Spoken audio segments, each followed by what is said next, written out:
Memulai hari Rabu ini dengan mengantar takjil, tapi diriku sendirian karena mamaku sedang tidak enak badan, sedang tidak fit, sedang sakit lah ya. Dan diriku meminta untuk udah di rumah aja lah, nggak usah ikut gitu ya. Jadi sendirian aja, jam 2 baru berangkat. Dan selamat datang di Berakal Daily Vlog hari Rabu. Episode kesekian tahu, lupa dah ya. Berakal, berakal. Keren banget. Abis nganter takjil, sudah pulang tadi jam 4.30-an ya. Lalu diriku ingin melanjutkan, betul ini turunan ya. Diriku ingin melanjutkan untuk membeli takjil. Tapi kenapa pakai motor? Karena diriku ini nggak tahu sih, kayak pengen belanja deh ya, buat kebutuhan rumah. Dan sorry, mungkin sekali nyari obat juga kali, nyetok obat di Superindo depan, biar nggak bawa bawaan banyak ya dari Superindo ke rumah, terus belum lagi bawa makanan dan lain-lain. Mending kita beli dulu naik motor. Kalau misalnya sempat untuk olahraga jalan kaki, nanti kita lihat ada nggak waktunya ya. Tapi belum bikin belum bikin kotak takjil juga nih. Oke.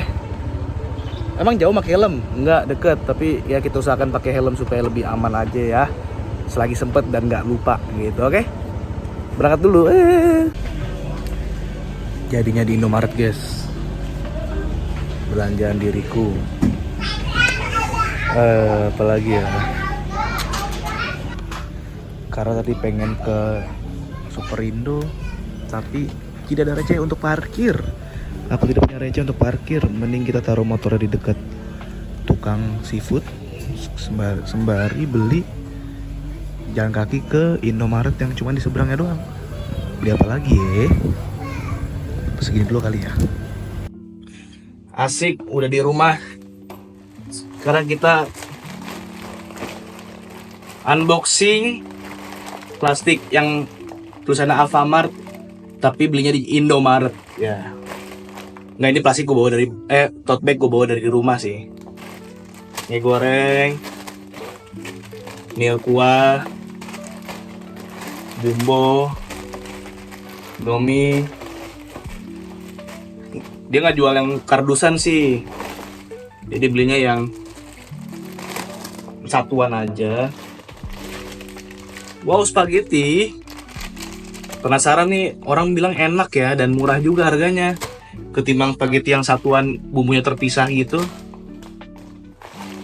Beli 4.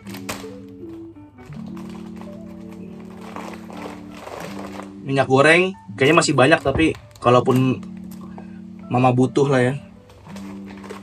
Biskuit kesukaan mama nih, sari gandum,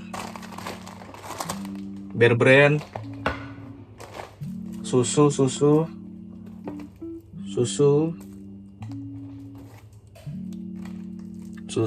habis itu susu lagi. Ayo bikin video. Apa-apa? Ya apa-apa. Awas banget lagi bikin video. Nih. Susu lagi. Kopi. Sukrol. Susu lagi. Banyak loh ini mah. Keju, ini mah keju buat ini buat lebaran tuh. Buat lebaran. Ini vitamin. Atau enggak? Tadi mana ya? Nih, buat demam. Gitu guys ya, sekian guys. Nanti kita lanjut lagi guys. Ya. Ini ada, wah, gampang letoy gini nih. Indomaret. Kayak di Indomaret nggak ada ini ya, apa namanya, tebus murah deh. Jadi belanja sebanyak ini nggak ada tebus murah gitu, apa mungkin nggak ngerti dah. Di Alfamart ada. Gue juga ada member Alfamart doang, member Indomaret nggak pernah bikin gitu. Tapi karena tadi ngambil duit di Indomaret, sekalian aja lah belanja di Indomaret gitu. Ya boleh brand ambassador ya jadiinnya. Masuk semua brand masuk. Dan ternyata masih ada yang ketinggalan, yaitu adalah nasi.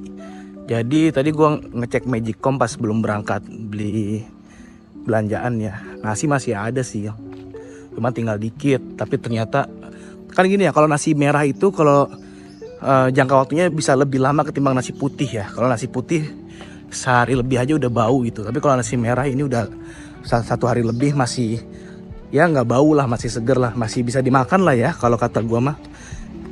Terus ternyata pas tadi gua cek masih oke sih. Cuman kata nyokap gua jangan, itu udah lama.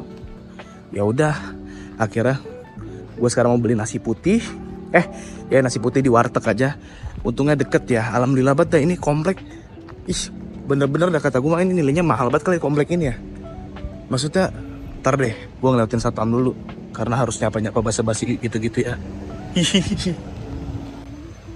Dah udah kelar sapa menyapa, agak awkward gitu ya. Nah ini komplek bener-bener apa ya, mungkin nilainya mahal banget kali ya. Kan gue sering syuting properti ya, gue sering ke komplek-komplek yang mewah-mewah dan bagus-bagus lah gitu. Aksesnya walaupun eksklusif, private, tapi ya dan juga mungkin rawan banjir, bukan rawan banjir, bukan. Mungkin juga aman dari banjir, tapi menurut gua tetap ada satu yang kurang dari setiap komplek yang gua datengin. Nah sekarang kita ke warteg dulu aja. Nih wartegnya ya. Beli nasi doang. Ntar gue nyari rute yang jauh deh buat pulang. Udah beli nasi ya. Sorry gue setiap beli sesuatu tuh gue belum terlalu pede kalau membeli sesuatu sambil ngevlog gini, masih kurang pede sih gue. Kayak so asik. Tapi kalau lagi jalan gini sih nggak apa-apa ya.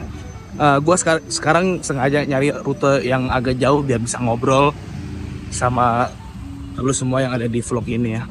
Tadi sebenarnya ada yang pengen gue obrolin sih soal yang lainnya. Cuman ntar aja lah. Gue ulangin tadi gue cerita soal kenapa gue sayang banget sama komplek gue, bro. Gue sesayang itu sama komplek gue. Gimana ya? Latar belakangnya kan gue sering syuting properti ya. Gue ulang sedikit deh ceritanya, mungkin tadi agak belepotan ya. Gue sering syuting properti. Gue sering ketemu rumah-rumah klaster-klaster yang membanggakan, yang cantik banget, yang keren-keren banget ya. Rumah-rumah mewah dengan akses yang gampang gitu ya. Jalannya lebar-lebar dan apa namanya, rumahnya gede-gede. Cuman ya katakanlah rumah itu, klaster-klaster itu udah aksesnya enak, deket tol ya, anti banjir juga ya, katakanlah seperti itu. Tapi ada satu hal yang menurut gue selalu kurang banget gitu bro sama klaster-klaster yang gue kunjungi sejujurnya ya, adalah aksesnya walaupun bagus tapi jauh dari tukang jajanan gitu. Ngerti gak sih lu punya gimana ya, mungkin karena gue terlahir dari keluarga yang bersosial banget sama tetangga.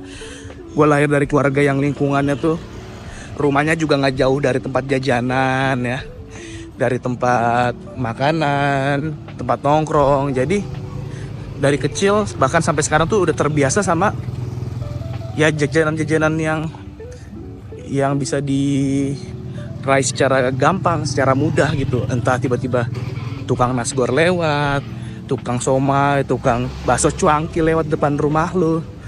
Nah, hal-hal yang kayak gitu tuh yang nggak ada di klaster-klaster mewah gitu. Ya walaupun keamanannya pasti terjamin ya. Cuman kalau dibandingin sama komplek gue ya, keamanan alhamdulillah hitungannya klaster juga komplek gue. Komplek gue klaster, ada one gate system juga. Walaupun nggak pakai kartu, nggak pakai tanda pengenal ataupun pakai portal yang buka tutup gitu ya. Mas ada mobil? Oh enggak nih, lagi parkir. Tapi klaster ini, gue ini juga one gate sistemnya tetap dijagain sama satpam yang banyak gitu. Dan di depan rumah gue langsung pos satpam lagi. Ada tamannya juga, hijau juga. Kalaupun banjir nggak deres banjir yang nggak tinggi gitu. Terus juga zaman dulu waktu 2007 2010 sempet sih banjir sampai lutut ya. Tapi alhamdulillah nggak berlangsung lama gitu, langsung cepat surut juga sih. Dan pinternya nyokap gue pas bangun rumah itu langsung ditinggiin rumahnya. Jadi ya cuman nyentuh sampai pagar doang gitu banjirnya. Dan sampai sekarang alhamdulillah banget masalah banjir komplek gue termasuk aman. Paling di pintu depannya doang tuh yang sempat, maksudnya pintu depan komplek ya, yang sering banjir, sering mampet. Dan itu pun juga cepat surutnya gitu. Bahkan yang kemarin banjir gede di Bekasi, alhamdulillah komplek gue juga aman. Karena masuknya Bekasi Barat juga kan. Kan Bekasi Barat termasuk yang paling aman di antara Bekasi yang lain, karena nggak dilewati sama kali Bekasi gitu, Bekasi Barat. Terus komplek gue gitu, dibilang rumahnya jelek, enggak, komplek gue rumahnya bagus-bagus alhamdulillah. Maksudnya nggak kayak perumahan yang kumuh gitu, enggak sih. Tapi dibilang rumahnya mewah-mewah banget, ya enggak, standar juga. Kayak rumah-rumah 2 lantai, 3 lantai pada umumnya aja gitu. Tapi ya, karena ini kompleknya udah lama, jadi fasadnya udah beda-beda. Fasad itu depan, ini ya bentuk rumahnya ya, udah boleh diubah-ubah, udah beda-beda gitu. Nggak seragam kayak klaster-klaster pada umumnya gitu. Nah jadi, sesayang itulah gue sama komplek ini. Makanya gue ada pikiran kalau nanti gue nikah ya sama siapapun orangnya, gue sebisa mungkin nggak pengen ninggalin ini komplek gitu. Karena nyaman banget, jajanan deket, akses rumah sakit ada deket. Walaupun rumah sakit ya kecil-kecilan, tapi rumah sakit lah. Klinik banyak, puskesmas banyak. Belum lagi kecamatan deket banget dari sini. Kelurahan deket banget dari sini. Pos polisi ada depan kompleks sanan lagi. Terus lapangan ada di sini lapangan. Cuman kolam renang aja waktu itu pengen dibikin tapi nggak jadi gitu. Terus apalagi? Selain itu karena kenapa gue kalau nikah nggak pengen ninggalin ini rumah? Gue sekarang tinggalkan sama nyokap ya berdua. Ada bapak gue juga, cuman bapak gue ya kadang pulang, kadang di kantor lama gitu ya. Jadi paling sering gue di rumah berdua sama nyokap. Dan kebutuhan rumah alhamdulillah sejauh ini gue selalu usahakan gue yang provide lah, mulai dari listrik, internet, dan keperluan lainnya gitu. Walaupun nyokap gue tetap masih suka nge-provide yang lain lah, bagi-bagi tugas lah. Nah masalahnya kan karena gue nge-provide internet juga, gue pasti pilih paket internet yang paling menarik ya untuk diri gue ya, 100 Mbps gitu. Cukup kenceng lah untuk tinggal berdua gitu. Nah kalau gue pindah rumah, sayang banget gitu. Gue harus tetap ngebayar internet tiap bulan, tapi gue punya rumah baru lagi. Sedangkan di rumah gue cuma 1 orang doang, pengen gue cabut internetnya nggak enak. Nyokap gue juga butuh internet kan. Pengen di downgrade juga, masa gue kurangin fasilitas rumah yang udah enak gitu kan. Jadi sebisa mungkin sebelum punya rumah ya, ini gue tekenin deh sekali lagi, sebelum gue punya rumah dan tapi gue udah nikah, mendingan gak usah ngontrak atau gak usah maksain beli rumah. Kalau emang belum bisa, pakai aja dulu rumah gue. Toh gue tinggalnya cuman berdua, keseringan bertiga lah, 2 lantai, kamar masih banyak yang kosong, rumah juga nyaman, cuman sepi aja rumah gue gitu. Ya emang gak ada pembantu sih. Jadi kan gue ngerasain kalau gue pindah rumah nanti udah nikah ya, apalagi dalam kondisi yang maksain ngontrak hanya untuk ninggalin rumah, hanya untuk nggak tinggal sama orang tua. Ya orang tua gue kasihan ya, nggak punya anak cewek, nggak ada pembantu juga di rumah. Ya mau nggak mau gue ikut ngebantu orang tua gue juga. Bukan berarti gue maksa istri gue harus ngerawat, melayani orang tua gue sepenuhnya 100%. Bukan berarti gue minta istri gue untuk jadi pembantu di rumah gue untuk nyokap gue, ya enggak gitu. Kan banyak istri-istri tuh yang takut tuh kayak aku nggak mau aku takut sama orang lain, aku takut sama orang tua kamu. Takut mulu, ngerasain juga belum kan. Ada lah yang kayak gitu. Tapi maksudnya pengennya keinginan dia sendiri, tapi nggak mau ngertiin keinginan pihak seberang gitu loh, pihak terutama laki-lakinya ya. Laki-laki yang baik kan pasti juga bisa mengimbangi mana peran istri di rumah, mana peran suami, mana peran anak untuk berbakti kepada ibu gitu. Seharusnya seperti itu ya. Karena perempuan-perempuan itu tercium dari 100 kilo, nggak ada yang bercanda. Dan sampai rumah. Lampunya di sana. Segitu aja vlog berakal kali ini. Like, comment, subscribe. Dislike juga gak apa-apa. Oke deh.